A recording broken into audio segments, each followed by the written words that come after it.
नमस्कार दोस्तों, आपका स्वागत है मेरे चैनल पे जिसका नाम है टेक्निकल जीके। मुझे बहुत सारे ऐसे स्टूडेंट की रिक्वेस्ट आई कि आप प्लीज़ करके एमसीक्यू की कुछ पीडीएफ डालो। तो आज हम पीजे के एमसीक्यू की पीडीएफ डाल रहे हैं और उसमें कवर करेंगे कुछ इम्पोर्टेंट क्वेश्चन जो पिछले साल भी आए थे। तो लेट्स स्टार्ट।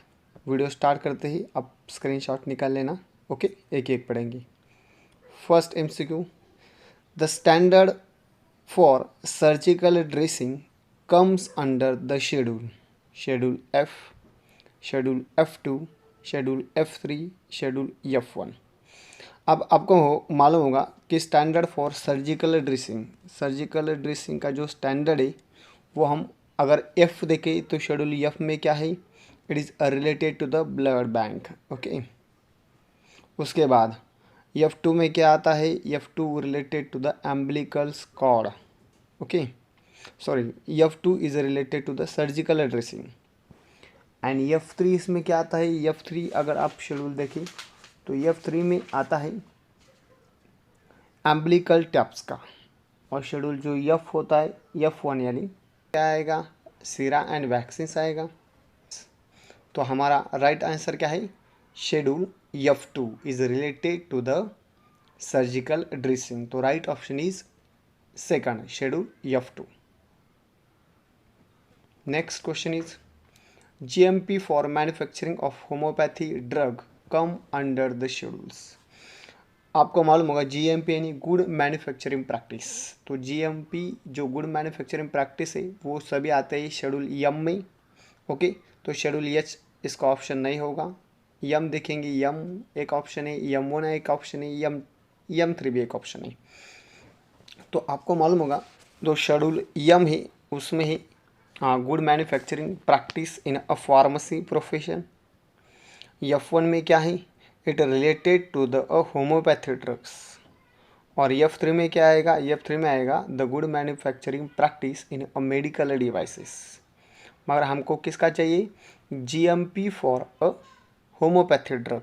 तो होम्योपैथी ड्रग का जो गुड मैन्युफैक्चरिंग प्रैक्टिस होता है वो होता है शेड्यूल M1 में। ओके, तो M1 is a right answer. Next question is standard for ophthalmic preparations come under the schedules.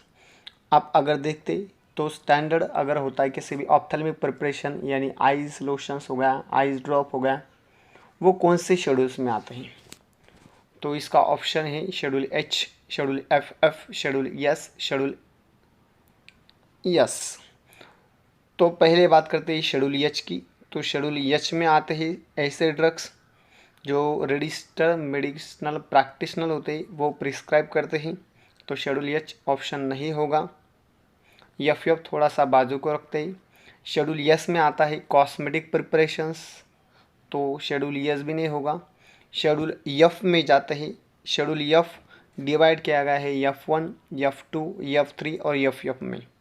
Okay, तो F में क्या आएगा, F में ब्लड बैंक का आएगा तो F भी नहीं आएगा। तो लास्ट कौन सा बचा है, schedule FF। Schedule FF means related to the ophthalmic preparation. अगर इसको ध्यान रखना है तो फोकस हमारे दो आँखें हैं, दो आँखें जो फोकस करती है, तो दो आँखें के लिए 2F यानी 2F। तो इसका राइट ऑप्शन है schedule FF। Next, list of drug under the generic name come under the schedules. आपको मालूम होगा कि ऐसे भी कुछ शेड्यूल्स है जिसमें जेनेरिक नाम लिखा जाता है ड्रग का। तो पहले हम पढ़ते हैं शेड्यूल X के बारे में। शेड्यूल X में नार्कोटिक ड्रग प्रिस्क्राइब किया जाता है। शेड्यूल H में जो है वो जो रजिस्टर प्रैक्टिशनर जो रहते हैं वो करते हैं। शेड्यूल P में पैक साइज ऑफ ड्रग आता है। ओके, तो ये सभी ऑप्शन नहीं होंगे, इसका ऑप्शन होगा शेड्यूल W। तो शेड्यूल W में list of drug under the generic names, ऐसे ड्रग होते हैं जिसका जेनेरिक नाम हम लिख सकते हैं। तो इसका राइट ऑप्शन है शेड्यूल W। उसके बाद diazepam belong to the which schedules. Diazepams कौन से शेड्यूल्स में आता है। ऑप्शन देखो, option first schedule H, schedule X, schedule P और शेड्यूल C1। तो आपको मालूम होगा डाइजेपम एक ऐसी एक ड्रग है जो प्रिस्क्राइब के वक्त हम प्रिस्क्राइब नहीं कर सकते क्योंकि वो थोड़ी सी अंडर द प्रिस्क्रिप्शन में आते हैं। ओके, तो शेड्यूल एच में प्रिस्क्राइब ड्रग होते हैं, शेड्यूल एक्स में नारकोटिक ड्रग होते हैं, शेड्यूल पी तो नहीं आ सकता बिकॉज इसमें पैक साइज होती है, शेड्यूल C1 में आएगा क्योंकि इसमें स्पेशल ड्रग्स होते हैं। तो इसका करेक्ट ऑप्शन है schedule H. Okay, schedule X contain the diazepam. उसके बाद narcotic drugs comes under the schedules. Narcotic drugs कौन से शेड्यूल्स में आता है? Option first schedule H, schedule X, schedule Y और शेड्यूल C1। तो शेड्यूल एच जिसमें हम अभी मैंने बताया प्रिस्क्राइब ड्रग रहते हैं, शेड्यूल वाई अगर हम देखें तो वाई में क्लिनिकल ट्रायल्स होता है, शेड्यूल C1 में स्पेशल ड्रग्स होते हैं, तो शेड्यूल एक्स में क्या होते हैं? नारकोटिक ड्रग होते हैं। नारकोटिक ड्रग होते हैं जिसमें हम डाइजोपिन्स, बेंजोडाइजोपिन्स, ये सभी नारकोटिक ड्रग होते हैं। तो इसका करेक्ट ऑप्शन है schedule x. Okay, next question, standard for patient care laid down in a schedules. Standard for patent care lay down in a which schedule. Patent care किस में ले डाउन किया जाता है? पेटेंट केयर किस में lay down किया जाता है? First schedule H, schedule V, schedule J और शेड्यूल एक्स। एच में प्रिस्क्राइब ड्रग होते हैं, शेड्यूल जे में इनक्यूरेबल डिसीज होते हैं, शेड्यूल एक्स में नारकोटिक ड्रग होते हैं। तो इसका करेक्ट ऑप्शन है शेड्यूल वी। ओके,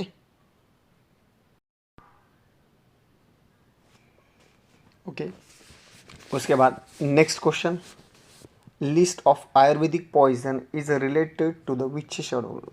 जो आयुर्वेदिक के जो पॉइजनस सब्सटेंस होते हैं वो किस शेड्यूल में आते हैं? ऑप्शन देखेंगे, शेड्यूल C1, शेड्यूल ई, शेड्यूल बी और शेड्यूल एच। तो शेड्यूल C1 में क्या होते हैं?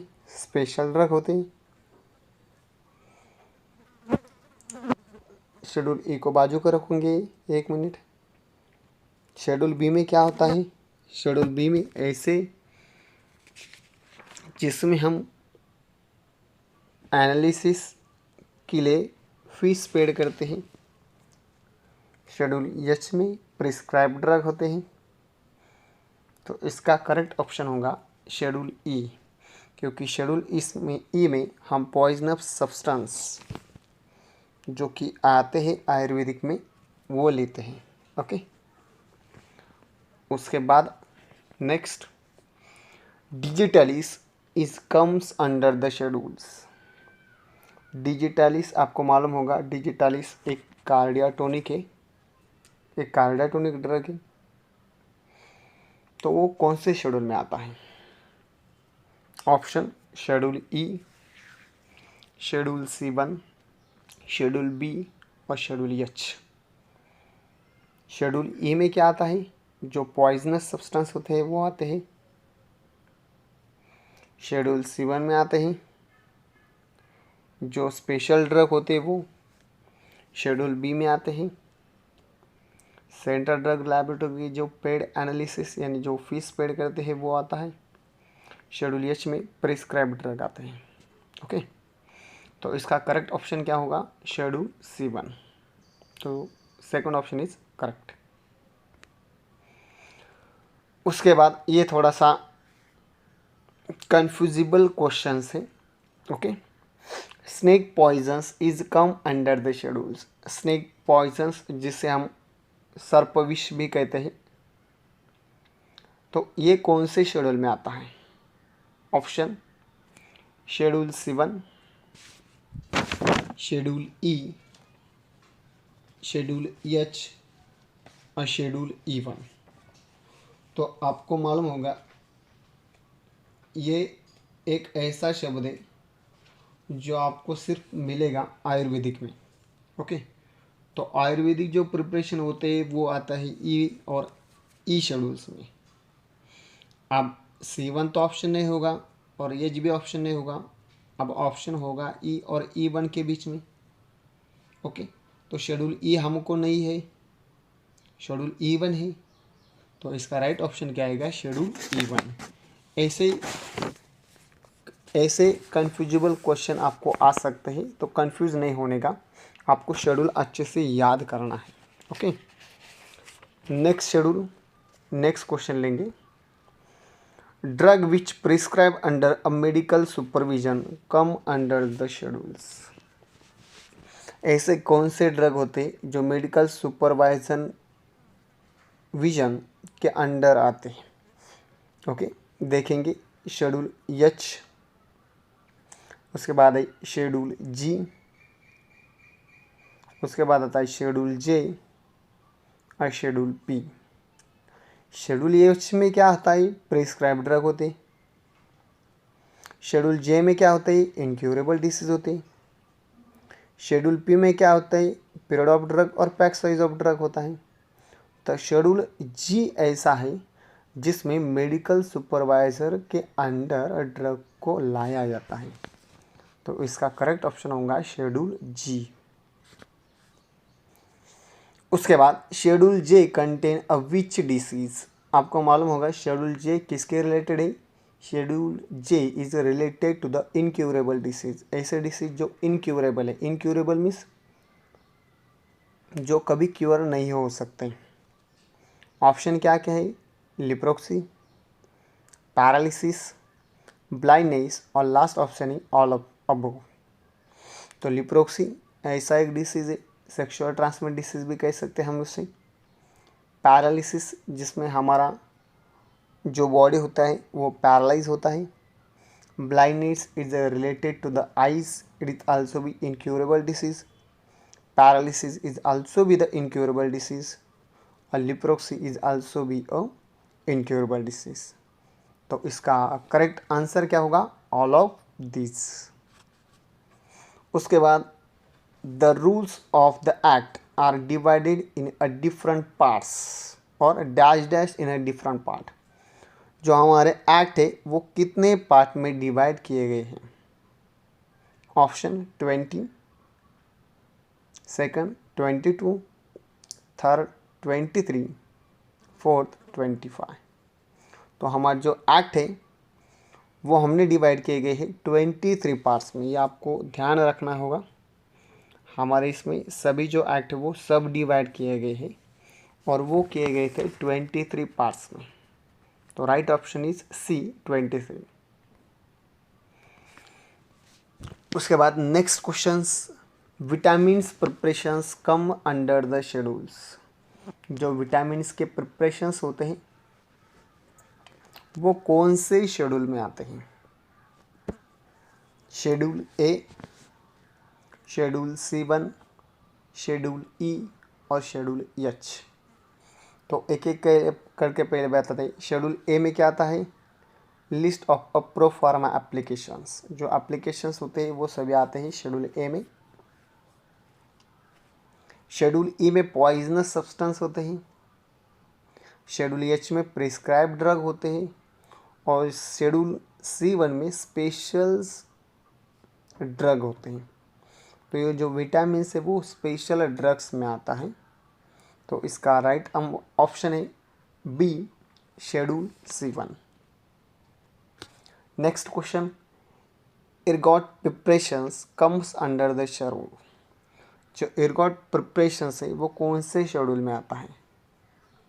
ऑप्शन देखेंगे schedule C, schedule C1, schedule D और शेड्यूल एच। शेड्यूल एच में प्रिस्क्राइब ड्रग होते हैं। शेड्यूल डी में ऐसे ड्रग होते हैं जो एग्जाम्प्टेड किए गए हैं इंपोर्ट के लिए। शेड्यूल सी नहीं है, ओके है, उसमें होता है बायोलॉजिकल प्रोडक्ट। और शेड्यूल C1 में होता है स्पेशल प्रोडक्ट।